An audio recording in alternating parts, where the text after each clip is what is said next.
Welcome back to our channel, drama fans. Today is a great day to explore the dramatic and scandalous events of Genoa. The plot is full of tension as Sharon becomes Matt's next target. Sharon fears Victor might fall into Matt's trap, as he's faking amnesia.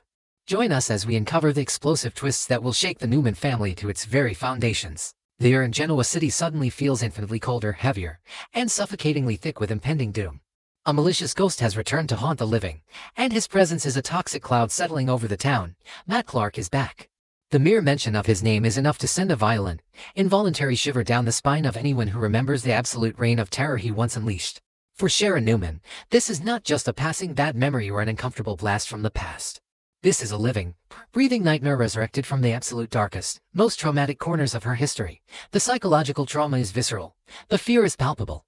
When the devastating news finally breaks, it hits her like a physical, crushing blow to the chest.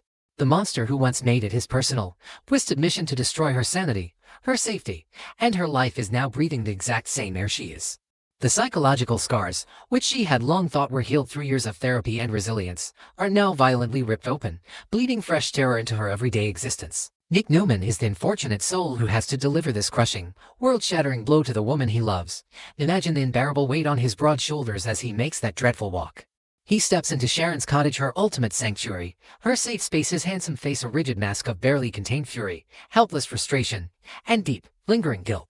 He has to look directly into the expressive eyes of the mother of his children and tell her that the man who tormented them, who abused her, is not only alive but is being actively welcomed into their immediate, daily orbit. Nick's voice breaks with raw emotion as he explains the unthinkable, horrifying reality. Matt Clark is back in town. Matt Clark has amnesia.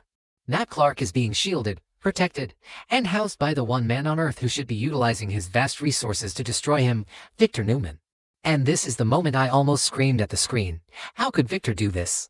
How could a supposedly protective patriarch subject his own family to this level of agonizing psychological torture just to serve his own manipulative business agenda? The sheer, unadulterated audacity of Victor Newman knows absolutely no bounds, and his moral compass appears to be permanently shattered. Victor operates on a complex, multi-dimensional chessboard that only he can see, moving human lives like disposable, insignificant pawns without a single ounce of genuine empathy. He has unilaterally decided that Matt Clark, the abuser, the tormentor, the villain of their darkest chapters, is now a highly useful tool in his corporate arsenal. Victor has officially decreed that Matt will live at the Newman Ranch. Let that horrifying fact sink in for a moment. The sprawling, supposedly impenetrable Newman estate, a fortress designed to keep threats out, is now actively harboring a known predator within its gates. Victor's reasoning is as twisted, cold, and calculated as it is incredibly dangerous. He genuinely believes he can control the monster. He arrogantly believes that Matt's current amnesia makes him a convenient blank slate, a blunt weapon that can be pointed directly at Victor's corporate enemies.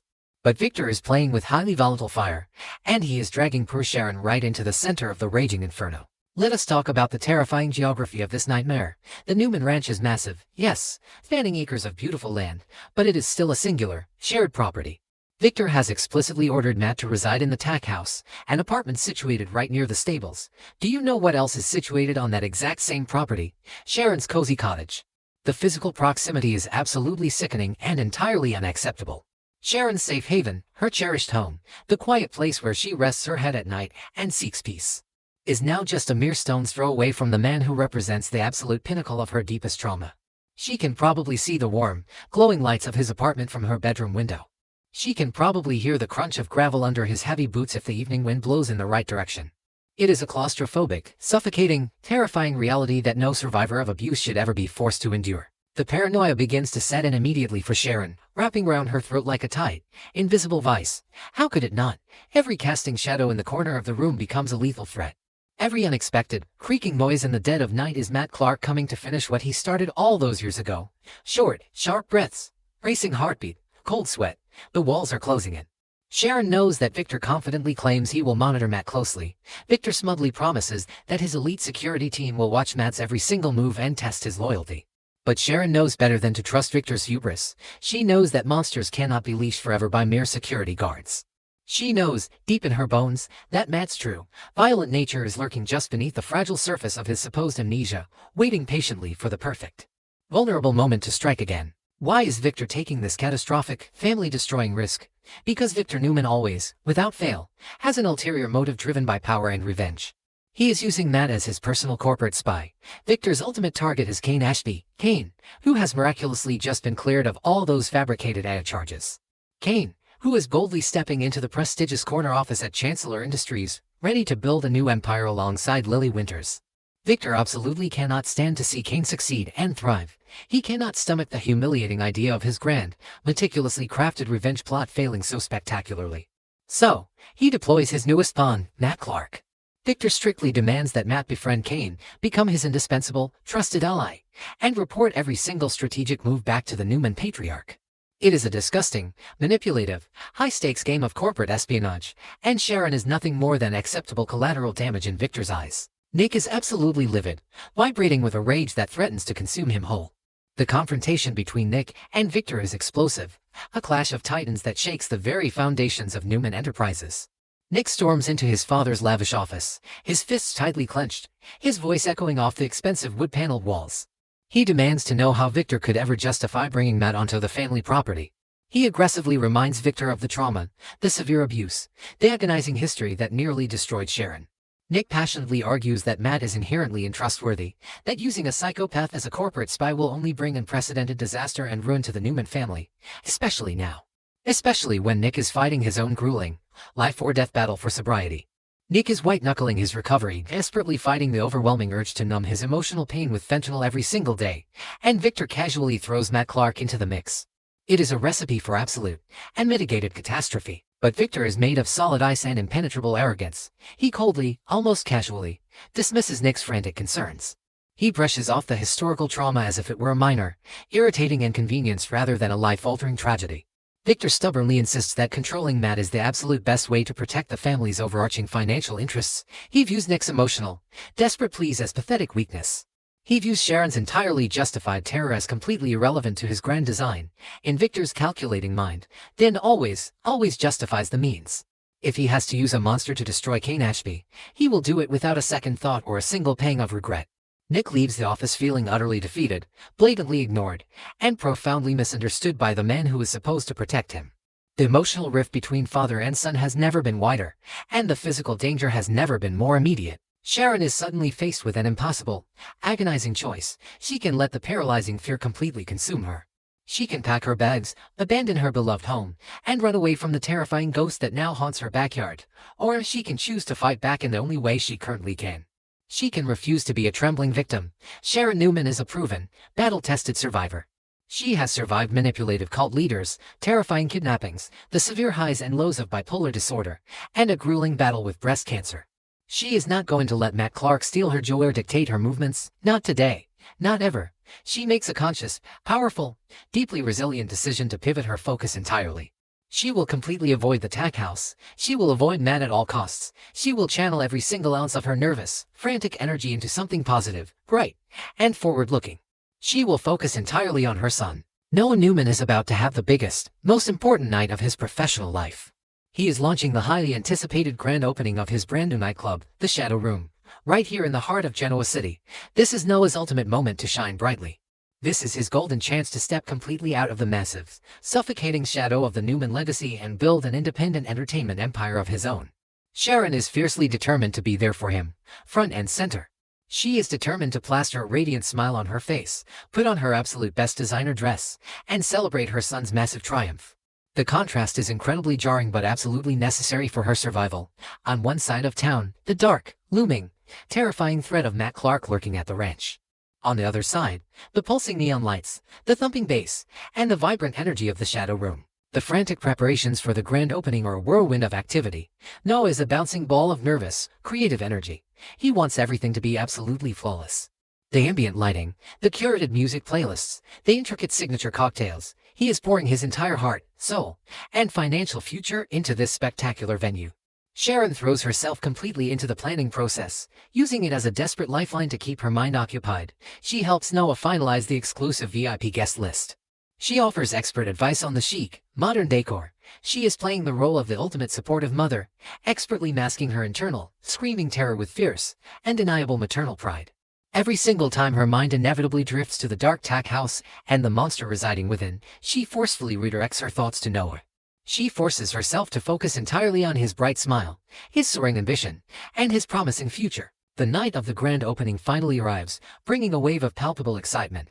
The energy in Genoa City is absolutely electric. The plush red carpet is rolled out. The ear paparazzi are flashing their blinding cameras, capturing the town's elite. The Shadow Room is a breathtaking masterpiece of modern nightlife design, a sleek, sexy, pulsating sanctuary for the city's most glamorous residents. Sharon arrives looking absolutely breathtaking, a true vision of strength, grace, and elegance. But beneath the stunning designer gown and the flawless, camera-ready makeup, her heart is racing at 1,000,000 miles an hour. She subtly scans the crowded room. Is he here? Did Victor let him off his short leash for the night? The creeping paranoia is a constant, humming background noise that she cannot turn off. She grips the delicate stem of her champagne flute a little too tightly, her knuckles turning white. She stays very close to Nick. She stays very close to Noah. The club is packed to the rafters. The music is deafening, vibrating through the floorboards. People are laughing, dancing, and celebrating life. But the underlying tension is thick enough to cut with a butcher's knife.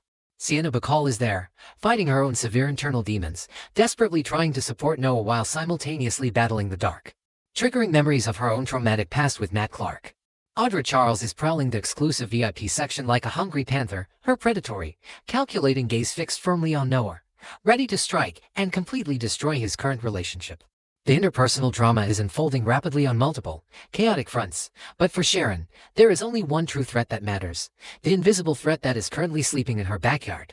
The monster that Victor Newman has arrogantly invited back into their fragile lives. The psychological toll this incredible balancing act takes on Sharon is truly immeasurable.